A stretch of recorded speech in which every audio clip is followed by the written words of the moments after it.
All right, Jason, how you doing, man?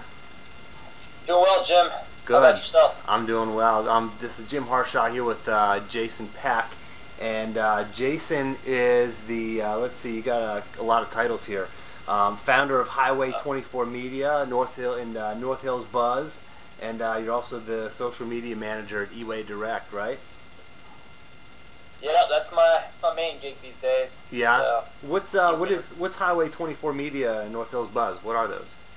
so Highway 24 Media was just the LLC I started beginning of 2008 when I went out on my own. Kind of first really got interested in social media and how uh, the internet and social media could be used to connect people and brands. And then around the same time, I started a local blog slash website slash directory for a specific area in Raleigh, North Carolina called North Hills. The site was North Hills Buzz. It was just kind of all, there was all this great stuff going on in this area, but no one was really talking about it online. So I created that, website as kind of a place to bring the offline conversation, online. Yeah. Okay. And what about the social media manager at eWay Direct? What's that all about? Yeah, my main, basically what I do with eWay Direct is I head up our social team. So we handle strategy, content, engagement for eWay Direct ourselves, but then I also work with a handful of clients on implementing, their community and social media strategies, unique promotions and things like that. All right, cool. And you've done a lot of work in sports marketing and sponsorships and that sort of thing. And that's really, of course, what we're going to talk about here today. And I want to sort of pick your brain. I have 6 questions for you that I want to hit you with. And we'll kind of try to stick to those 6 questions.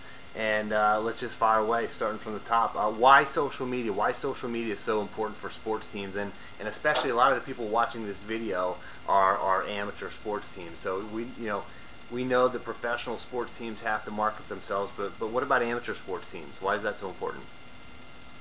Yeah, I think, social media it's really changed how people communicate. And, if you look at a lot of the numbers, it's just what people are using to communicate more and more these days. I looked at some numbers recently for email, and I think email is still insanely powerful. But if you look at the number of, let's say, teenagers who are using email, that's gone down in the last Mm-hmm. couple of years. And I think just because of the nature of how easy it is and how instant and real time social media is, it makes it a lot easier for people to get involved. And it really just helps coaches. Speaking from a sports perspective, it really helps those coaches, athletes, and parents communicate really quickly. If you have a schedule change, or practice is going to run later, or some other kind of news, it really enables you to get that news out there very quickly.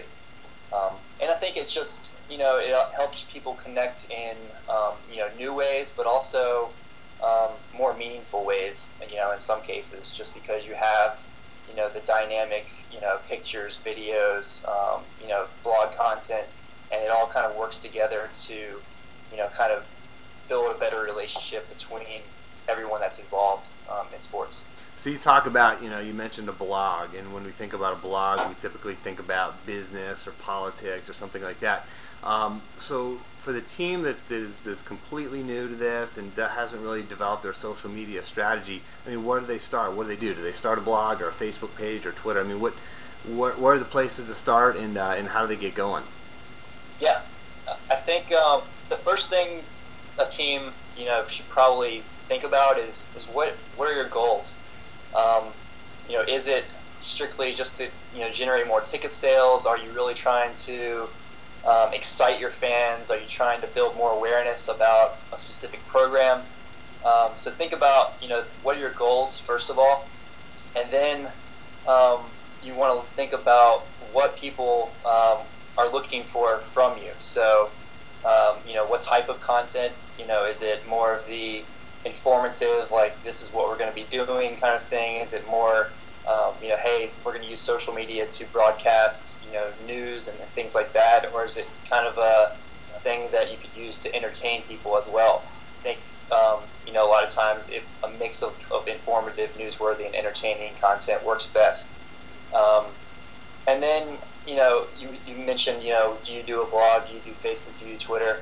Um, my kind of personal belief is that a blog is it's a great place to start, just because it's kind of like that hub for everything that you're doing with social media. You set it up, you can control it, you can drive traffic to it, shows up in search results, and then you can funnel fans from Twitter, Facebook, YouTube back to your blog, back to your home base, and then monetize it however you want. Yeah, absolutely. I couldn't agree more. And that's, I mentioned the social media dashboard and platform that I'm building right now. It's sort of all centralized around a blog, and I couldn't agree more. I think a blog is really important for a team, for any team, whether it's a Division I college athletics team or the smallest local youth club. I think a blog is really important. So for a team that a quick question for you, Jim. Yeah. Are you seeing more people in sports adopting blogs lately? Yeah, no question. I think from what I can tell is a lot of teams just realize that a blog is an easy way to update their website. They don't have to depend on a webmaster. If you don't understand how to build a website or maintain a website, if you have a blog there, most people can go in and update a blog. And I think more and more website visitors and users are looking for a blog. They're looking for something that has that simple interface, that simple intuitive interface where they can find the most recent news right at the top of the page, and they can kind of scroll down and look back through older posts. Yeah, it's a great question. I think teams are. So take it to the next level. You got a team who they have a social media presence. They've built their Facebook page, but they only have 100 people on it, and they built their blog, and they don't have any. Their analytics aren't showing. If they're measuring their analytics, they're not getting very many hits on their website. They just can't get any Twitter followers. What do they do next? I mean, sort of what's the next level if they've just a lot of teams, I see so many teams just build the stuff, right? They build the Facebook page and they assume people are going to come, and they don't, right? So what's the next level for those kind of teams?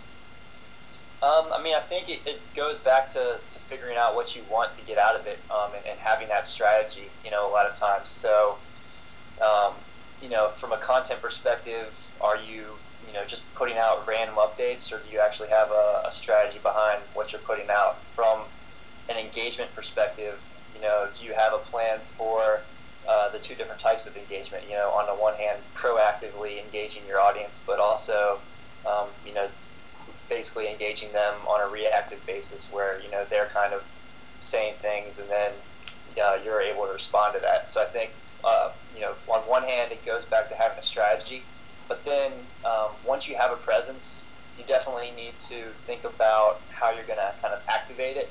So what I mean by that is I think it's very important, these days to have that ongoing content, that ongoing engagement, but at the same time, you need to think about some unique, maybe short-term promotions that take advantage of the strengths of individual social platforms, and then you leverage those strengths to kind of create a contest or sweepstakes, something fun that can help build the excitement about what you're doing. Yeah.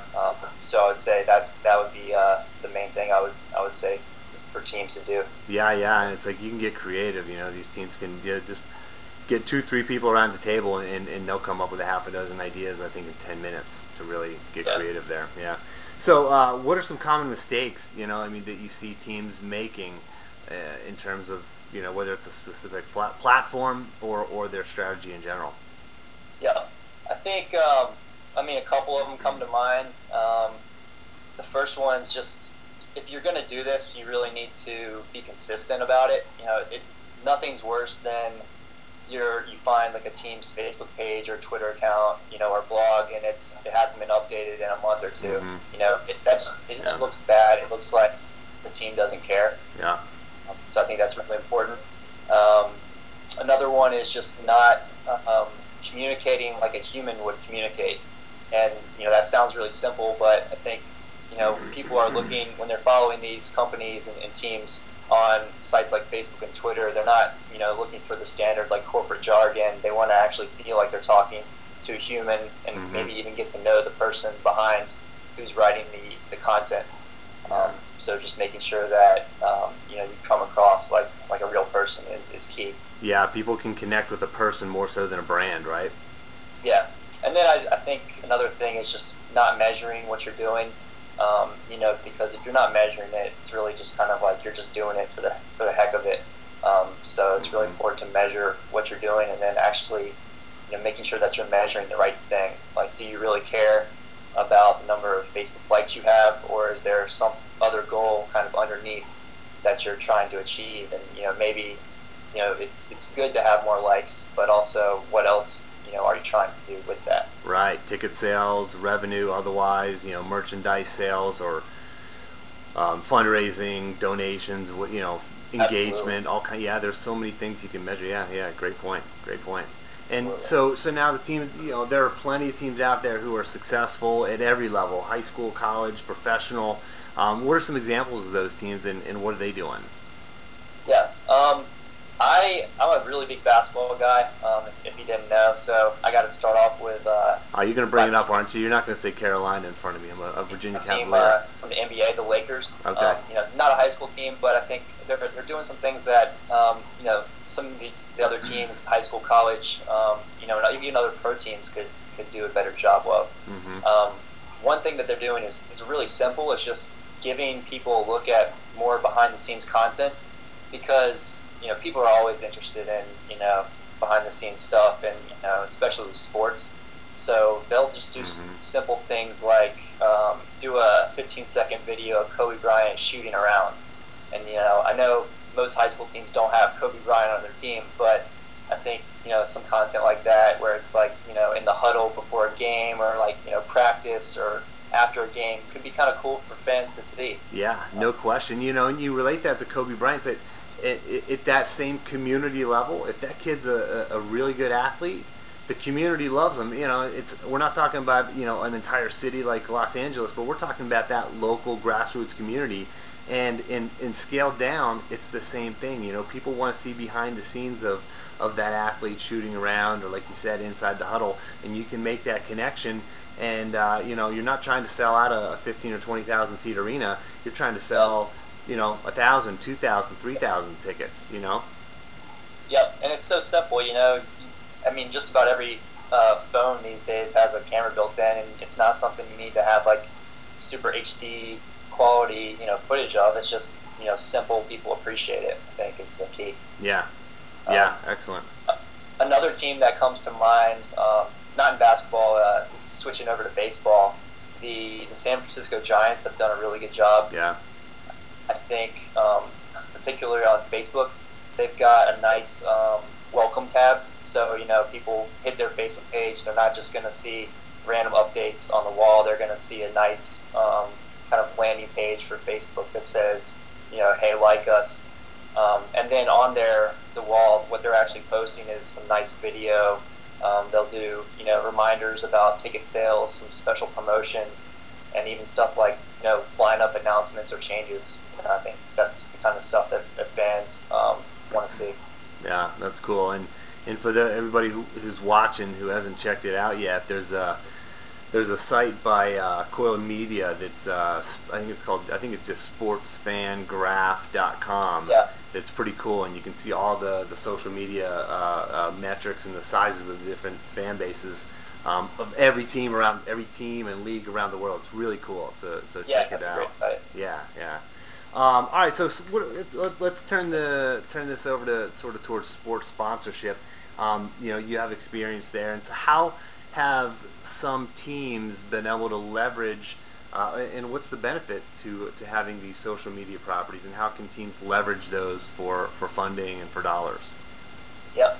I think, you see teams are using social media to kind of increase the reach that they have with fans and extend the life of the sport, but also the same thing can apply with sponsorship. You can extend the reach of a sponsorship and enable that sponsor to reach more fans through social media. Another thing that's great about social media, and it fits really well with sponsorship, is that the things that really work with social media. So, giving people access, making them feel special, recognizing them, engaging them are kind of the same things that work really well with sponsorship. So I think there's a really close match there.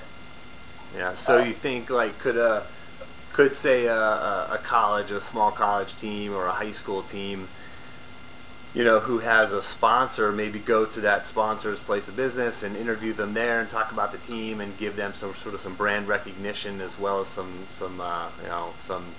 add some content, interesting content to their properties.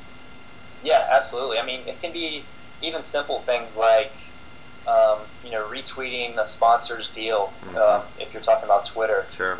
Or doing some giveaways, some promotions on behalf of your sponsors through social media sites. That can be just a fun way to get people engaged.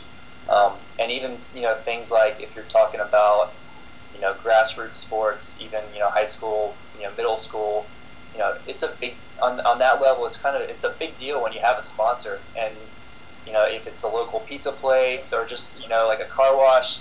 That's a big deal for that sponsor. So even just making sure that you thank them, through email, social media, whatever it is, making them feel appreciated is probably a great thing to do. Yeah, and how hard is that? If you already have these channels of communication, you can just just communicate your thank yous through those channels. That's great. And I have a wrestling club that I run here locally. Yeah. It's a grassroots nonprofit, and we have over 3,000 fans, likes on Facebook, and we do that exact thing. We recognize our sponsors, especially for our events. We have golf outings and casino night, that sort of thing. Yeah. And when we have sponsors, we recognize them on Facebook, and they love it because they're getting some traffic directed to their site. They're getting their brand recognition. Everybody just likes to be thanked publicly, especially in front of 3,000 people. And I think it's really helped us leverage those properties for money. I mean, we flat out we raise more dollars because we can leverage those channels. Yeah. All right, Jason. Well, awesome, man. I don't know if you have any final touches or other points to put on here, but that was great stuff. Great. You got anything? All right. I enjoyed it. All right, man. Well, awesome. Thanks for your time, and hopefully we'll connect again soon. And if anybody has questions or comments, just put them below the video here, and I can shoot them to Jason. I can blast it out in an email, put it on Facebook, Twitter, those sorts of things, or maybe even connect with Jason again another time soon. So, all right, thanks, Jason. Appreciate your time. Appreciate it, Jim. Thanks for the opportunity. Okay, bye.